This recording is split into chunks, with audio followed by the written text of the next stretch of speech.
Hello, stars. Welcome to both this car and this video. I had to run out of the house. It's kind of busy today, but this one is an interesting one, so stick around till the end. Oh, yeah. So just a question to the general public. Do we know what's really in a name and the power that a name carries and the implication or application of a person's name, in this case, the name of our God in heaven? Most likely than not, the first thing that we know about a person is their name. And the name is an indication of the nature of somebody or their nature. Yes, it's basically what branding is about, really.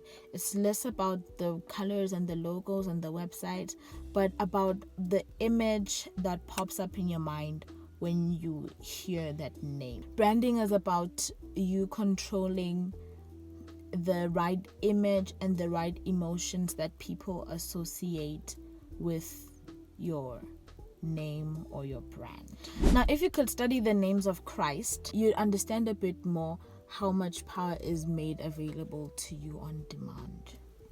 Now, this could be looked at in two ways in relation to prayer. Firstly, which we won't touch into so deep, but it helps us in knowing better ourselves and understanding ourselves. Do you know? 2 Peter 1 verses 3, she reads, "His divine power has granted to us all things that pertain to life and godliness through the knowledge of him who called us." Right? And secondly, Colossians 1 verses 27, and she goes like, "To them God chose to make known how great among the Gentiles are the riches of the glory of his mystery, which is Christ in you, the hope of glory." Now, because in 2 Peter we read that we've been given all things that pertain to life and godliness through the knowledge of Christ, who we've been called unto, and in Colossians we see that Christ in us, right? So we better understand ourselves or the power vested in us, because now we understand Christ. And the more we understand Christ and we have the knowledge of him, we understand ourselves. We begin to understand how powerful we are beyond human comprehension. And now this becomes a different dimension of revelation, that if you embrace this truth, if you walk out this truth, if you live this truth, your life will be on another level, because now you begin to act different, you begin to see things different, you begin to speak different, you begin to react or respond different, you begin to, did I say think different? But like your whole perspective on like everything and anything has changed, because you know that you have Christ in you, and it's not just a general knowledge, but now you understand this Christ that is in you and the power in him, therefore the power in you, therefore your life and the fruits. And number 2, we're looking at names in relation to prayer, of course, but like when calling on the God of heaven and referring to him in a relevant manner, or acknowledging his embodiment or who he is.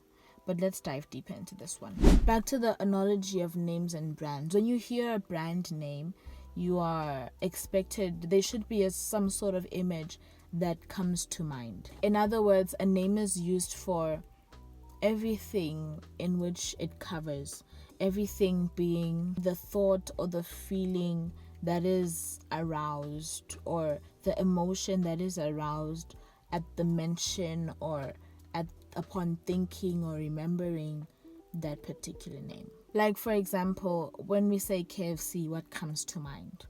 When I say Nickelodeon, what comes to mind?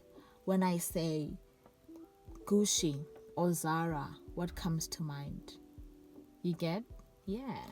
Now, the essence of all of this is just to encourage you guys to understand this God in whom we're praying to. If Psalms 124 verses 8 says that our help is in the name of the Lord. So if our help is in the name of the Lord, there should be something about this name that is so significant that my solution is in your name. But what about this name? What is it about this name? And this is where my emphasis is. Imagine if you're going to be asking for provision for something, and you're speaking to Rapha, or you're speaking to Shalom, or you're speaking to Shammah. Rapha being healer, Shalom being peace, Shammah being the Lord is here or he's present. Apologies, you guys, on behalf of my filming device. I just wanted to end off by saying that upon believing the name, upon understanding the essence of knowing the names, once you know the names, you believe. There's actually a scripture in Mark 9 whereby Jesus sees this guy who's possessed by an unclean spirit, and Jesus is asking the father, and he's like, how long has this been going on? And the dude's father is like, since childhood, but like, please help us if you can do anything, if you possibly can help us, child. And Jesus like, if you can? What do you mean if you can? It shall be done unto him who believes. And then the dude is like, oh my goodness, I believe, but like, help my unbelief. And from that, I came to pull out the fact that he did not believe because he did not have a revelation of. He didn't have a revelation of because he did not know. So it is upon knowing that you may believe that it may be done for you or unto you. I hope you get this. I hope you truly, truly get this. And learn to know. There's so much power in acknowledging who he is and just wanting him to show up as that. You know him as this. So I'm like, okay, Lord, I know you as this. So I'm expecting you to show up as this. You will not expect him to be a father if you don't know he can be a father. If you don't know him to be the good shepherd, you're not going to go to him for guidance or you just simply don't know. And it's just a game changer, I think, for everybody. And it's an encouragement that we all apply this in our daily lives. When we wake up in the morning, we call on who we're expecting to see God be in this day, throughout the day, when we're writing exams, whatever it is, when you're at work, when you're about to go on a flight, Lord knows, just call on that of which you want him to be and just simply believe it. I'm gonna list about 20 Jehovah's names in the description box. Please just go over those once or twice. Acquaint yourselves with these names so that they are at work for you when you need them, so that you just know your God to whom you pray in heaven. I hope that's clear. Anyways, you guys, I'm so sorry for the change of scene. I will fix my issues. But thank you so much for tuning in. I will see y'all next week. Please do pray, remain in the word. Don't forget to worship and praise our Father in spirit and in truth. Let your actions worship him. Let everything that you do be unto the glory of the Lord. Other than that, stay blessed, you guys. Bye. You are good, and all the miracles you've done has brought us joy.